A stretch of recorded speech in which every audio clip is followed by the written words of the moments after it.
దేవుని నామంలో ఈ అవకాశాన్ని ఇచ్చిన పాస్టర్ గారికి, సంఘానికి నా హృదయపూర్వకమైన వందనములను తెలియజేస్తున్నాను. సిలువలో యేసుక్రీస్తు ప్రభువారు పలికిన రెండో మాటను గురించి మనం ధ్యానించుకుందాము. దానికి ముందు ఒక చిన్న ప్రార్థన చేసుకుందాము. పరిశుద్ధుడైన తండ్రి, పరలోకపు నాయన, బంగారు తండ్రి, ఈ రోజున నా తండ్రి, ఈ గుడ్ ఫ్రైడే రోజున నాయన సంఘంగా మమ్మల్ని ఇక్కడ నువ్వు చేర్చిన తండ్రి, నీ మాటలను ధ్యానించుకోవడానికి అంతటి భాగ్యాన్ని దయచేసిన దేవా, నీకు వందనములు, స్తుతులు, స్తోత్రము నా తండ్రి. అర్హత యోగ్యత లేని నన్ను ఇక్కడ నీవు నిలబడి వాడుకుంటున్న దాన్ని బట్టి నీకు వందనములు నాయన. దేవా, సంఘంగా లేదా మాకు నాయన, నాకు నాయన, నీవు ఏం నేర్పించబోచున్నావు అనే ఒక హృదయాన్ని నా తండ్రి, వినగలిగే చెవును నాయన మాకు నీవు దయచేయమని నా తండ్రి, ఆదియు అంతము నీవుండి నడిపించమని యేసుక్రీస్తు నామం పేరిట అడిగి వేడుకుంటున్నామయ్యా. ఆమేన్.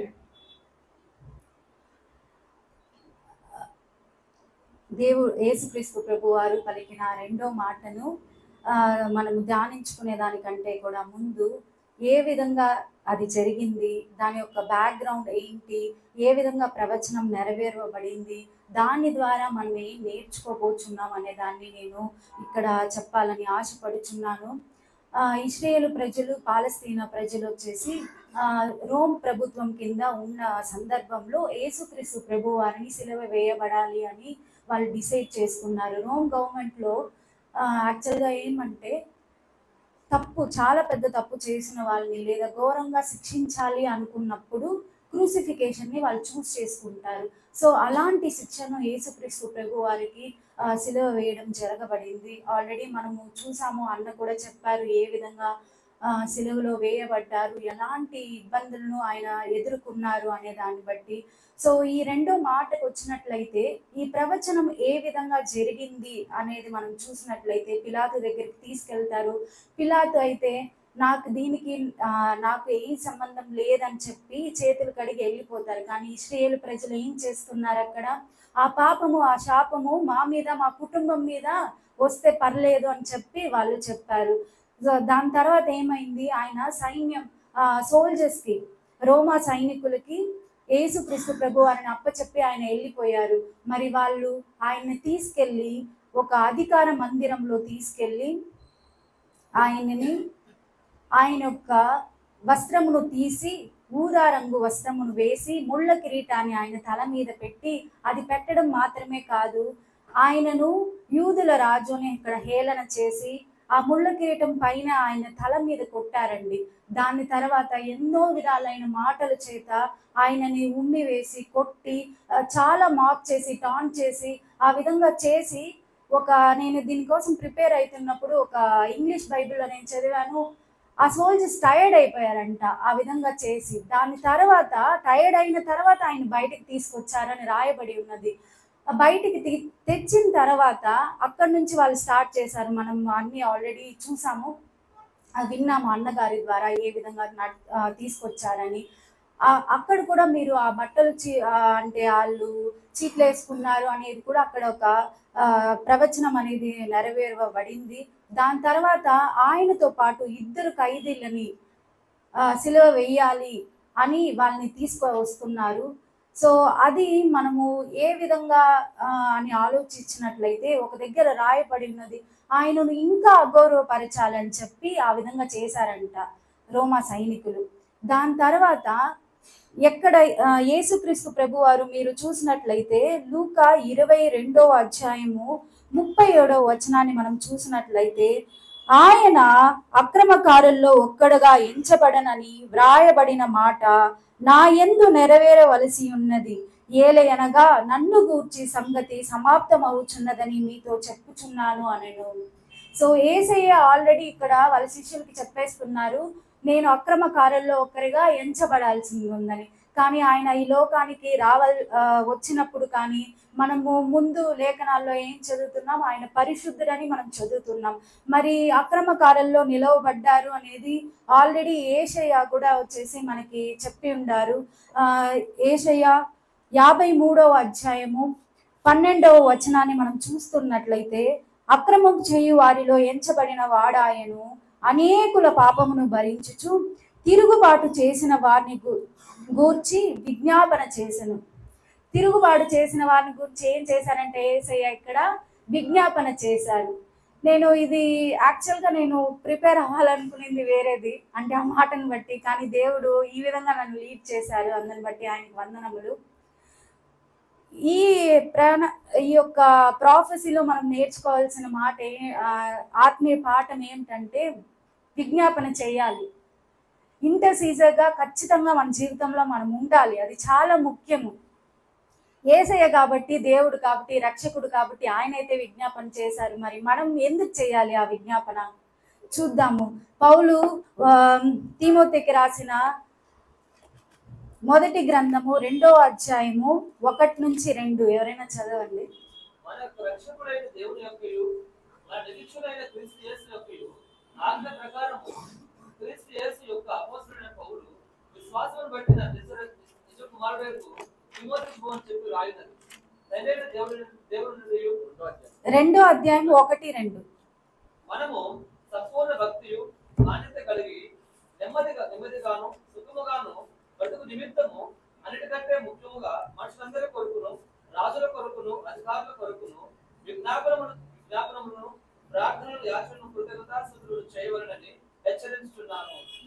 సో ఆల్రెడీ ఇక్కడ దేవుడికి మాత్రమే కాదండి, దేవుడు మాత్రమే విజ్ఞాపన చేయాలని ఏం లేదు. మనుషులైన మనము కూడా విజ్ఞాపన చేయాలి. మనము ఎలా ఉన్నాము అని మనం ఆలోచించుకున్నట్లయితే మన కొరకు, మన జీవితము, నా జీవితం, నా ప్రాబ్లమ్స్, నా యొక్క లగ్జరీ ఇలానే బ్రతుకుచున్నాం, లేదా నా ప్రెస్టేజెస్, లేదా మన డైలీ ప్రార్థన కూడా ఏ విధంగా ఉందనేది ఒక్కొక్కరు, మీరు అయినా, నేనైనా, సంఘమైనా, దాన్ని ఖచ్చితంగా ప్రశ్నించుకోవాల్సిన పరిస్థితిలో మనం నిలబడి ఉన్నాము. ఎప్పుడైతే అంటే లోకంలో ఈరోజు ఈ దినముల్లో చాలా విషయాలు మనం చూస్తున్నాము, చాలా విషయాలు జరుగుతూనే ఉన్నాయి. యవ్వన పిల్లల విషయంలో అయినప్పటికీ యాక్చువల్గా ఏమంటే సర్వే చెప్తాంది డివోర్స్ రేట్ చాలా ఎక్కువగా ఉంది. సూసైడ్ కానివ్వండి, డిప్రెషన్లో చనిపోయే వాళ్ళు కానివ్వండి, ఈ విధంగా ఎన్నో విషయాలు మన డైలీ రోజు అంటే మనం చూస్తున్నాము. మరి దీనికోసం అంతా మనం ప్రేయర్ చేస్తున్నామా? విజ్ఞాపన ప్రార్థన అనేది అదే అండి. ఇతరుల కొరకు మనం నిలబడి వాళ్ళ పక్షాన మనము దేవుని దగ్గర ప్రార్థన చేయాలి. అదే యేసుక్రీస్తు ప్రభు వారు కూడా సిలువలో ప్రేయర్ చేశారు. సో అలాంటి ప్రార్థన చేయడం వల్ల నాకేం పని? అంటే వాళ్ళకి నాకు సంబంధమే లేదు, వాళ్ళని నేను ఎప్పుడు చూడలేదు, వాళ్ళని నేను ప్రేమించలేదు, వాళ్ళెవరో కూడా నాకు తెలియదు. మరి నా ప్రార్థన ప్రభావితం చూపిస్తుందా అంటే ఖచ్చితంగా చూపిస్తుంది. మనము రోమీకులకు రాసిన పత్రిక 8వ అధ్యాయము 34వ వచనం చెప్తా ఉంది. యేసుక్రీస్తు ప్రభువారు మన కొరకు విజ్ఞాపన చేస్తూనే ఉన్నారు. ఇంకా కూడా ఆ విజ్ఞాపన మాత్రమే ఈరోజు మిమ్మల్ని, నన్ని ఇక్కడ ఈరోజు సజీవ లెక్కలో చేసి ఉన్నది. మరి యేసుక్రీస్తు చేస్తున్నారు విజ్ఞాపన, ఆ విజ్ఞాపన ద్వారానే మనం బ్రతికి ఉన్నాము అన్నప్పుడు మనం చేసే విజ్ఞాపన ప్రార్థన కూడా ఇతరుల కొరకు యేసుక్రీస్తు నామం పేరిట ఆ యొక్క ప్రభావం అనేది ఖచ్చితంగా వాళ్ళ మీద ఉంటుందనేది అందరూ విశ్వసిద్దాము. మనము కూడా విజ్ఞాపన చేసే వాళ్ళంగా మన జీవితంలో ఉందామని చెప్పి ఈ ప్రవచనం ద్వారా ఈ ఆత్మీయ పాఠాన్ని మనం నేర్చుకుందామండి. నెక్స్ట్ థింగ్, ఇద్దరు దొంగలు సిలువలో వేయబడ్డారు, తీసుకొచ్చారు. తీసుకొస్తే ఆ ఇద్దరు దొంగల్ని మనం చూసినట్లయితే ఆ ఇద్దరు దొంగలకి అవకాశం వచ్చింది. ఏం అవకాశం వచ్చింది? యేసయ్య రక్షకుడు అని తెలుసుకోవాల్సిన అవకాశం ఆ ఇద్దరు దొంగలకి వచ్చింది సిలువలో ఉన్నప్పుడు. వాళ్ళిద్దరూ మీరు మార్కు, మత్తయి సువార్త లాస్ట్ చాప్టర్స్ లో మీరు చూసినట్లయితే ఏ విధంగా అయితే రోమా సైనికులు కానీ అక్కడ ఉన్న ప్రజలు కానీ ఆయన్ని దూషిస్తూనే ఉన్నారు, అదే విధంగానే ఆ ఇద్దరు దొంగలు కూడా ఆయన్ని దూషించారు. మరి లూకా 23వ అధ్యాయానికి వచ్చేసరికి దాంట్లో ఒక దొంగ అంటే లెఫ్ట్ సైడ్ ఉన్న దొంగ దూషించడం స్టార్ట్ చేశారు. నీవు దేవుడైతే నిన్ను రక్షించుకో, మమ్మల్ని రక్షించని స్టార్ట్ చేసినప్పుడు ఇంకొక దొంగ ఆయన్ని గద్దిస్తున్నాడు. ఆయన గద్దించిన దొంగ స్టార్టింగ్ నుంచి ఇంతవరకు జరిగిన ప్రతి ఒక్క దాన్ని చూస్తూ వచ్చినప్పుడు దేవుడు పలికిన మొదటి మాటను ఆయన చూస్తున్నాడు. ఖచ్చితంగా సిలువలో ప్రతిదీ ఆయన గమనించుంటాడు, వినింటాడు. ఆ చుట్టుపక్కల పరిస్థితులను చూసింటారు. దేవుడు ఎంతగా యేసయ్య ఆ సిలువలో నలగగొట్టబడ్డాడు అన్న పరిస్థితిని కూడా ఆయన చూసింటారు. మరి దాంట్లో ఆయన ఆ ఆపర్చునిటీని, ఆయనకు వచ్చిన అవకాశాన్ని ఆయన యూటిలైజ్ చేసుకున్నాడు అక్కడైతే.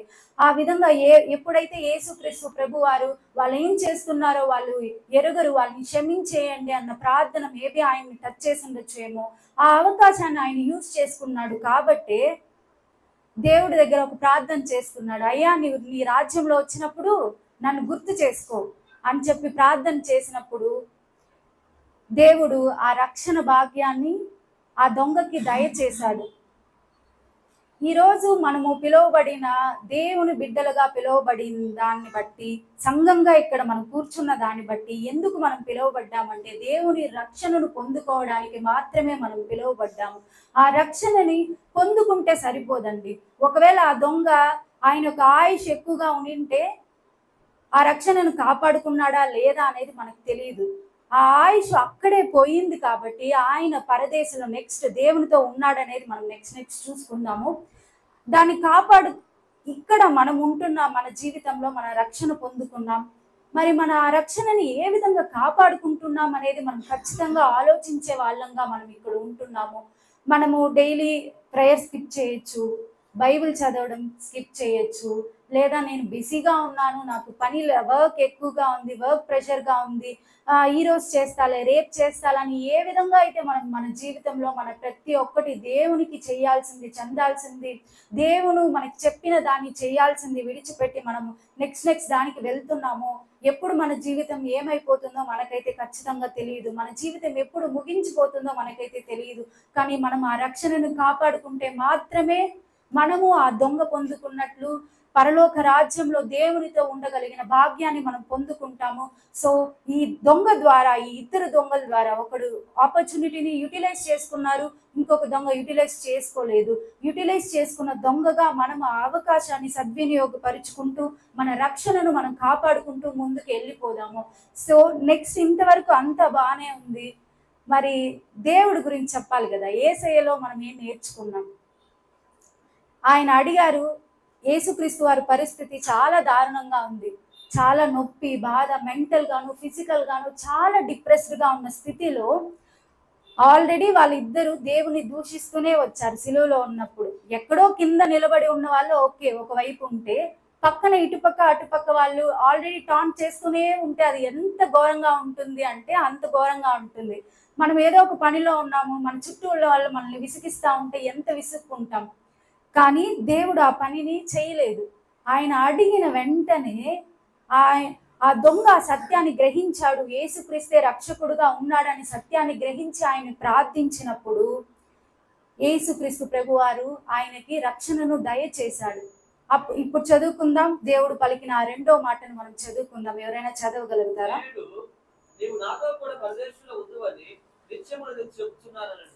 సో అప్పుడు దేవుడు ఆ రక్షణను అలాంటి పరిస్థితుల్లో, అంత ఇబ్బందులు, అంత వేదనలో ఆ రక్షణను దయచేశారు అంటే దానికి కారణం మీరు ఆలోచించగలుగుతారా? దేవుడు ఈ లోకానికి ఎందుకు వచ్చాడు? మనల్ని రక్షించడానికి, మన పాపంలో నుంచి మనకి విడుదలను దయచేయడానికి వచ్చాడు. తండ్రి చిత్తాన్ని నెరవేర్చడానికి దేవుడు ఈ లోకానికి వచ్చినాడు. ఆ తండ్రి చిత్తాన్ని అలాంటి పరిస్థితిలో కూడా ఆయన నెరవేర్చాల్సిన అవసరం ఉందా ఆయనకి? ఆల్రెడీ దేవా నేను మీ దగ్గర అంటే నువ్వు చెప్పినట్లు నన్ను సిలువలో వేసేశారు, అన్ని నేను కంప్లీట్ చేయనున్నాను, ఇంక కాసేపట్లో మళ్ళీ ఒక ఆత్మను నేను ఎందుకు రక్షించాలని ఆయన అయితే అనుకోలేదండి. దేవుని చిత్తాన్ని చాలా చక్కగా ఆయన దొరికిన ఆ చిన్న అవకాశంలో కూడా, ఆ బాధలో ఇబ్బందిలో కూడా దాన్ని ఎంతో చక్కగా యేసుక్రీస్తు ప్రభు వారు దాన్ని ఫుల్ఫిల్ చేశారనేది మనం ఇక్కడ చూస్తున్నాం. మరి మన జీవితంలో దేవుని యొక్క ప్రణాళిక ఏమై ఉన్నదని మనం తెలుసుకున్నామా లేదా తెలుసుకోవాలా? ఫస్ట్ దాన్ని తెలుసుకుందాం. ఆ ప్రణాళిక వైపు మనం పరిగెత్తి దేవుని బిడ్డలుగా దేవుని రాజ్యంలో మనం చేరినప్పుడు, దేవా నువ్వు చెప్పినవన్నీ నేను చేసేసాను అని యేసుక్రీస్తు ప్రభు వారి చేత దేవుని దగ్గర మనం సంభాషణించుకునే వాళ్ళగా మనం ముందుకు సాగిపోవాలని చెప్పి, ఫస్ట్ థింగ్ మనం నేర్చుకునేది విజ్ఞాపనలుగా ఖచ్చితంగా ఉండాలి. విజ్ఞాపన కూడికలకు మాత్రం వెళ్ళడం కాదు, చర్చ్లో విజ్ఞాపన ప్రేయర్ చేస్తే రావడం కాదు, కానీ మన పర్సనల్ లైఫ్లో దాని యొక్క ప్రాక్టీస్గా మనం విజ్ఞాపన చేసే వాళ్ళగా ఉండాలనేది మనం నేర్చుకున్నాం. రెండోది, అవకాశాన్ని సద్వినియోగపరుచుకోవాలి. అవకాశాన్ని సద్వినియోగపరచుకోకపోతే మనము ఇంకొక దొంగలాగా నరకానికి వెళ్ళిపోతాం. So we should utilise it.